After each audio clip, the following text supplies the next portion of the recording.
Bonjour, aujourd'hui nous allons apprendre à lire la représentation graphique d'une fonction.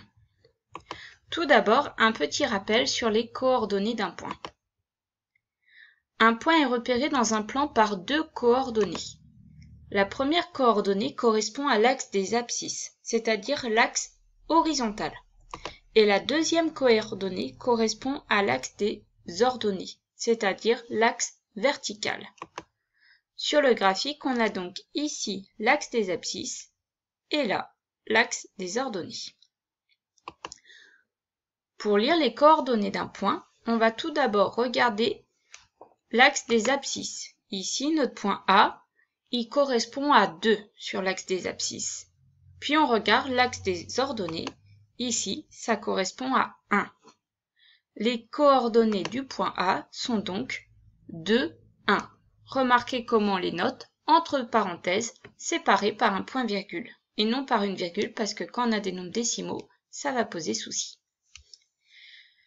Maintenant, quand je dois placer un point, par exemple, plaçons le point B de coordonnées -1, 2, je vais tout d'abord chercher le -1 sur l'axe des abscisses, puis je vais chercher le 2 sur l'axe des ordonnées. Et mon point B va se trouver à l'intersection des deux demi-droites que j'ai tracées, mais que bien sûr, à terme, vous ferez dans votre tête. On a donc le point B ici. Donc, il est très courant qu'une fonction, on la représente graphiquement. Dans ce cas, la fonction, elle va être définie à partir de la courbe constituée de tous les points de coordonnées x, f de x. C'est-à-dire que sur l'axe des abscisses, on va avoir un point x. Et sur l'axe des ordonnées, on va avoir f de x correspondant.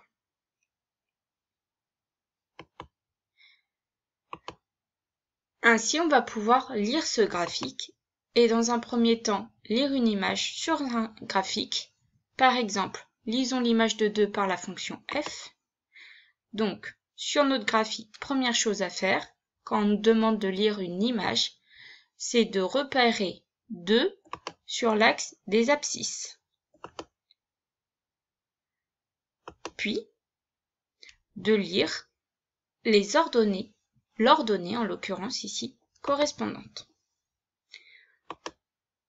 Donc ici, on a 0,6.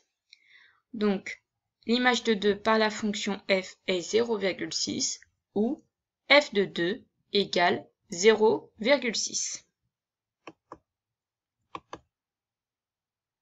Pour lire l'antécédent sur un graphique, par exemple, lire les antécédents de -1 par la fonction f, on va faire l'inverse. On va déjà chercher -1 sur l'axe des ordonnées et lire les abscisses correspondantes, c'est-à-dire là où ça intercepte la courbe.